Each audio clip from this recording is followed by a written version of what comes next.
Hello மக்களே, welcome to our channel. இன்றைக்கி என்ன வீடியோ பார்க்க போகிறோன்னா, காலையிலே ஒரு அமிர்தமான சாப்பாடு தாங்க.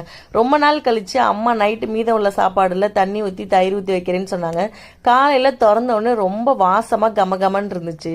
இதுக்கு சைடிஷாக கிராமத்துலலாம் குறிஞ்சாக்கீரை, முருங்கைக்கீரை, வாதமடக்கீரைன்னு எல்லாம் ஒன்றா போட்டு பொரியல் மாதிரி பண்ணுவாங்க. இன்றைக்கி நாங்கள் அப்படி தான் பண்ணியிருந்தோம். பக்கத்தில் குறிஞ்சாக்கீரை இருந்துச்சு, அதையும் பறிச்சுட்டு முருங்கீரை போட்டு தேங்காய் துருவல் போட்டு ரொம்பவே சூப்பராக பண்ணியிருந்தோம். எங்கள் அம்மாச்சி வீட்டிலலாம் இந்த குறிஞ்சாக்கீரை முருங்கைக்கீரையெல்லாம் இல்லாமல் சாப்பிடவே மாட்டாங்க. டெய்லி கிராமத்தில் கீரை பறித்து சாப்பிட்டுட்டு இருப்பாங்க.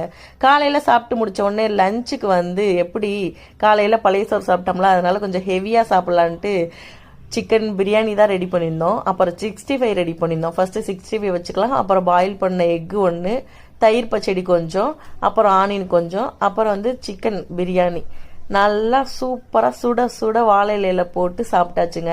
இன்னைக்கு உங்கள் வீட்டில் மார்னிங் பிரேக்ஃபாஸ்ட் அண்ட் லஞ்ச் என்னன்னு சொல்லுங்கள். உங்களுக்கு பிரியாணி பிடிக்குமா, பழைய சோறு பிடிக்குமான்னு மறக்காமல் கமெண்ட் பண்ணிடுங்க. Thank you for